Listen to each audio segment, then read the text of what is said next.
आज की ये कहानी, इसका नाम है आखिरी यात्री। पिछली सीट पर कोई क्यों बैठा है?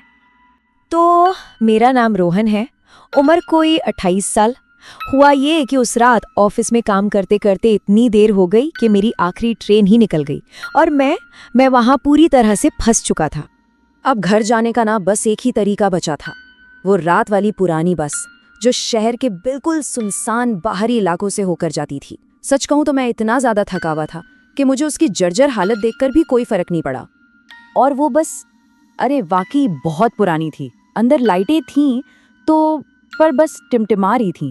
दरवाज़ों पर जंग लगा हुआ था और खिड़कियों में दरारें पड़ी थीं। फिर भी मुझे बस घर पहुंचना था, तो मैंने हिम्मत की और अंदर चढ़ गया। जैसे ही मैं अंदर दाखिल हुआ तो देखा कि मैं अकेला नहीं हूँ। मेरे अलावा बस में सिर्फ 3 और लोग मौजूद थे। एक तो ड्राइवर था, सामने की तरफ एक बूढ़ी औरत बैठी सो रही थी और एक आदमी जो बिल्कुल आखिरी सीट पर बैठा था। उसका चेहरा अंधेरे की वजह से साफ नहीं दिख रहा था। मैंने सोचा बीच में बैठ जाता हूँ।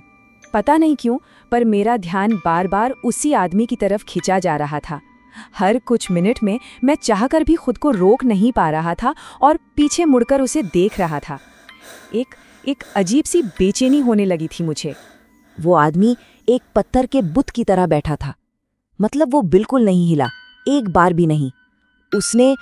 उसने पलक तक नहीं झपकाई और सबसे डरावनी बात, उसकी नजरें, वो एकटक मुझे ही देख रहा था।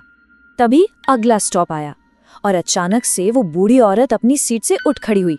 बस रुकी और वो उतरने के लिए दरवाजे की तरफ बढ़ी। उतरने से ठीक पहले वो मेरे पास आई, मेरे पास झुकी और कान में फुसफुसाई, उसे ये मत बताना कि तुम कहाँ उतरते हो।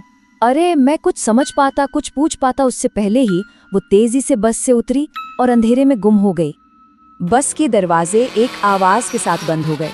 अब बस में सिर्फ 2 लोग बचे थे, एक मैं और एक वो आदमी जो आखिरी सीट पर बैठा था। उस औरत की बात मेरे दिमाग में घूम रही थी और मेरा डर अब बढ़ता ही जा रहा था। ऐसा लगा जैसे मेरे शरीर का सारा खून जम गया हो। मैंने कांपते हुए एक बार फिर पीछे देखने की हिम्मत जुटाई। वो पहाड़ आखिरी सीट खाली थी। मेरा तो दिल ही बैठ गया। मैंने घबराकर पूरी बस में पीछे की तरफ नजरें दौड़ाईं।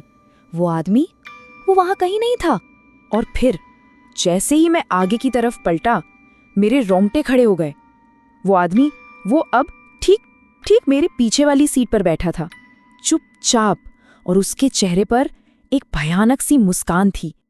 उसने बहुत धीरे से एक ऐसी आवाज में फुसफुसाया जो किसी बर्फीली हवा की तरह थी, ये तुम्हारा स्टॉप नहीं है। मैं अपनी जान बचाने के लिए सीट से उछला और ड्राइवर की तरफ भागा। मैं पागलों की तरह चीख रहा था, बस रोको, भगवान के लिए बस रोको। ड्राइवर ने एकदम घबराकर मेरी तरफ देखा और बोला, क्या हुआ साहब, आपके पीछे तो कोई भी नहीं है। मैंने पलटकर देखा, सीट सच में खाली थी। मैं कुछ सोच पाता तभी मेरे कंधे पर एक सर्द बर्फीले हाथ का एहसास हुआ। अगली सुबह जब पुलिस को कुछ मिला तो इस पूरी कहानी का मतलब ही बदल गया। जानते हैं क्या मिला? वही पुरानी बस जंगल के किनारे एक सुनसान सड़क पर खड़ी थी। वो पूरी तरह से खाली थी और उस पर धूल की एक मोटी परत जमी हुई थी, जैसे सालों से वहीं खड़ी हो। जब सरकारी रिकॉर्ड्स की जांच की गई तो जो पता चला वो होश उड़ाने वाला था। वो बस पिछले 20 सालों से ज्यादा से बंद पड़ी थी। एक भयानक बरसात की रात में उसका एक्सीडेंट हो गया था और उसमें बैठे सभी लोग मारे गए थे, सिवाय एक के, एक ऐसा यात्री जिसका शरीर कभी मिला ही नहीं। तो अब सोचने वाली बात यह है कि वो आखिरी यात्री आखिर था कौन?